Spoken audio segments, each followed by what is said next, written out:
It's a true pleasure to be here, and I'm so grateful to Dr. Salama for giving me an opportunity to speak in front of this amazing group of people here. I met Dr. Salama about 4 years ago in Santa Barbara, and my husband and I shared with him shortly what we do in our practice, and I'm so grateful again for the opportunity that he saw the light in us, and he gave us opportunity to share this topic with you guys here today. Now, said this, the speakers from yesterday and this morning are really a hard act to follow. And there were some really interesting questions that were brought up about platelet-rich fibrin. Well, I am glad that Snezhana touched a little bit about teeth, but I'm glad that I'm the only one talking about teeth, because as a periodontist, I'm still interested, my primary goal is to save and to maintain teeth, natural dentition. So today I want to hopefully share with you what platelet-rich fibrin is, what it is not, the misconceptions and misapplications of it that are around, exist around teeth, and hopefully share with you the proper ways to apply it. So what I want to do first is share with you a short video.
This one was especially for Dr. Garber.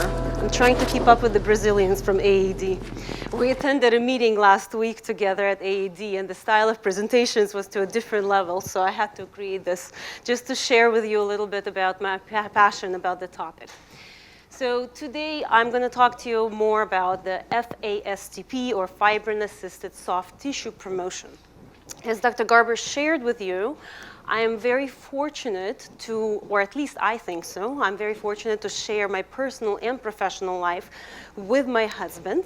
And this life started professionally and personally at USC about 18 years ago when I started as a hygiene student there, and my husband was a perio resident. So as he likes to share with people, that the only reason we practice together is because we don't know any better, because these are the conditions we met under, and this is just all we know. I actually disagree with that. I think it's a huge advantage that we have over other people, because we both have a partner constantly there to support each other and to always stimulate each other to become more and more innovative and to do a better job for our patients.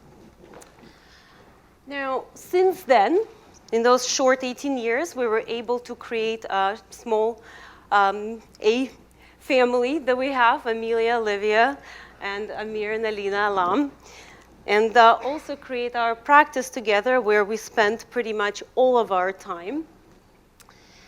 and also share all of our knowledge and experience with our residents, with whom we're also able to do some research that I'll be able to share with you as well today.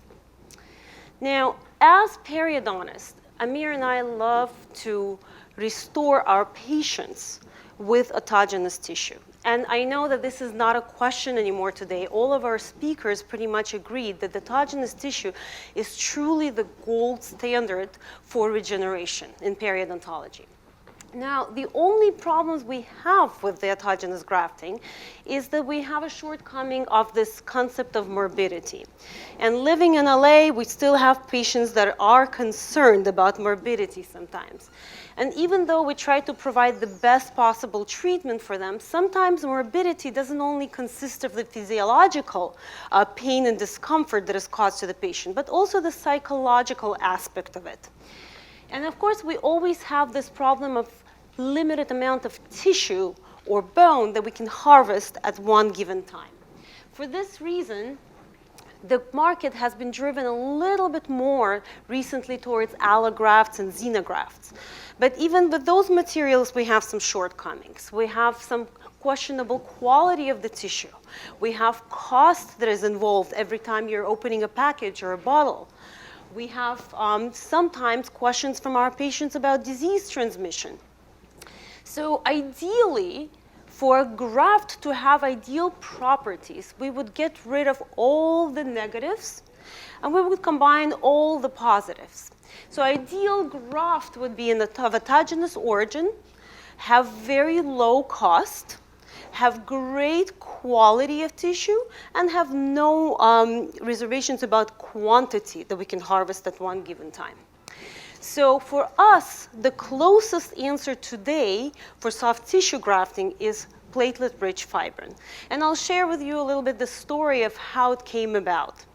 When I was pregnant with our first daughter, Amelia, my husband was fascinated with how a woman, without anything else, just can create in 9 months a whole human being with fully developed organs, function. I mean, it's amazing, right?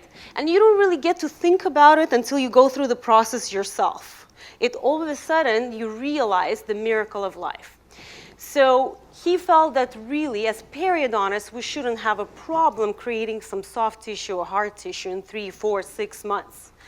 So at the same time, there was, I don't know if you guys remember, there was a famous game with Kobe Bryant when he tore his Achilles tendon, and he had to go to Germany to get the stem cell treatment in order to help repair his Achilles tendon. So these two things happened at the same time, and it got him thinking. So what he did was just go and take a look at what we can do with our own biology, how we can stimulate our own body and help it heal itself. He met a gentleman, or found a gentleman, I should say, by the name of Joseph Chacroun, and read up on what he was doing at the time with platelet-rich fibrin, autologous platelet-rich fibrin. And he just contacted him on Facebook and got in touch with him and said, hey, what can we do as a soft tissue application? So at that point, about 5 years ago, that's where the collaboration started, and that's where we started doing all the clinical trials and try to look at the literature and see what are the issues with it and how we can perfect this technique to make it easy and predictable. So this is where we are today. We've created this technique where we combine the platelet-rich fibrin, advanced platelet-rich fibrin, with the injectable version, and that's what I'm here to share with you today. Now, as our speakers yesterday talked about physical regeneration, they brought up 3 very important points, and you saw those triangles in everybody's presentation. Now, I have a little bit of a different viewpoint here because I think that scaffolding, signals, and cells are very important, and we all talked about it. The only thing that we missed was how important the flap management is, how important vascularization is. And this is a very important cornerstone that is necessary to have a proper physiologic regeneration. So when we have those four things, or four cornerstones, we should have no problem creating or recreating attachment apparatus ad integrum to its original form, function, and aesthetics. Now, blood concentrates have been around for a while, about 18 years or so, and Dr. Mish talked a little bit about the history of them. All the blood concentrates, they appeared with marks first with PRP in 1998, and now the newest version is the injectable platelet-rich fibrin, which is the most recent. And we'll talk about all major differences and demystify how all of these are different. So the basic concept around platelet-rich fibrin is that you have this fibrin clot. Fibrin clot that releases growth factors and stimulates platelets and leukocytes to release those growth factors to form new blood vessels, new tissue, and basically increase or accelerate, help with our wound healing process. Now, what are the differences between the original PRP technique and the platelet-rich fibrin? Now, PRP is a very different concept. PRP is a liquid version that uses anticoagulants. Remember how we talked about the fibrin clot stimulating platelets to release the growth factors. This process only happens after the clotting happens. So if you have your anti-clot or anticoagulant agents like we do with PRP, we don't really stimulate platelets to release those growth factors that we need. As well as PRP process is a little bit more complicated. It's much more expensive, and it requires a much longer time to be prepared. And the main property of it, which is liquid, makes it very difficult for us to contain it in the site that we're trying to regenerate. What about all the different platelet-rich concentrates? Now, the main thing, or the main point that I want you to get from this slide, it's not about what machine you're using or what concept you believe in. I want you to understand that here the main point to get is that the slower the spin, the more growth factors we're able to get. And that's what our goal is, to actually increase those growth factors to get as much as possible coming from this particular patient for the recipient bed. So the cellular content increases as the spin and the force of the centrifuge decreases. So again, we need these four cornerstones to have a proper physiological regeneration. So how does this apply to the concept? The concept that we created is a carrier concept. We have our platelet-rich fibrin, which is a scaffold. Now we have our injectable platelet-rich fibrin, which are the stem cells. And we have these two combined in order to stimulate patient's own physiologic regeneration here. Now, this concept was first introduced by my husband, Joseph Shukroon, and Peter Moy at UCLA in January of 2014. And we actually talked about the first applications for soft tissue grafting at that time. And the first article about use of blood concentrates for root coverage was published by my husband and Joseph Shukroon in 2013. So what else makes this platelet-rich fibrin interesting to us? Platelet-rich fibrin, because of the slow spin that I talked about, has cells called monocytes. Now, monocytes are able to release bone morphogenetic protein. Bone morphogenetic protein that belongs to this patient, autologous bone morphogenetic proteins, doesn't cost you $2,000 to open the package. So this obviously became a very interesting concept to us. So what about the injectable form of platelet-rich fibrin? This form is extremely at a very slow speed and comes in a liquid version, but what it has is something very special. It has stem cells. Now, most of the stem cells exist in the bone marrow tissue. About 38% of them are there. Now, about 1.25% of stem cells actually circulate in peripheral blood. And what we found was that we are able to harvest in the injectable platelet-rich fibrin about 0.4 to 2% of those autologous stem cells. So obviously, this became very interesting when it comes to regeneration. So another point that is extremely interesting here is that platelet-rich fibrin is not like a BMP2 that we open from a package, or it's not like a PRP. What it does, it's able to sustain a constant release of growth factors over a period of 14 days. Whereas PRP or other growth factors are basically there. It's like a big oomph, like Dr. Mish talked to us yesterday. It's a big trumpet of things just coming in there and getting released and going away. Here, we're getting a more constant release over a period of 2 weeks. So it kind of functions like a very good irrigating system. Imagine if you have your lawn and you just every day come out and just drop a bucket of water to water it, or you have a very good irrigation system, just drop by drop delivers it at a certain time every single day. We know that constant irrigation is a much better and a more predictable way to provide all these growth factors. So now that we've talked about all these steps, we know that platelet-rich fibrin is able to improve every single stage of wound healing from the beginning to the end. So there's definitely interest here because every single stage is somehow getting improved. Now, again, in medicine, platelet-rich fibrin has been talked about for a long time. And there are plenty of articles that exist in the last 3 years that talk about the advantages in soft tissue, in dermatology, in oral maxillofacial surgery, in cosmetic medicine. There are numerous articles that talk about platelet-rich fibrin. The last article that came actually involving my husband and Dr. Salama is a meta-analysis that was done to study papers to see what the conclusion was in terms of platelet-rich fibrin and its effect on soft tissue.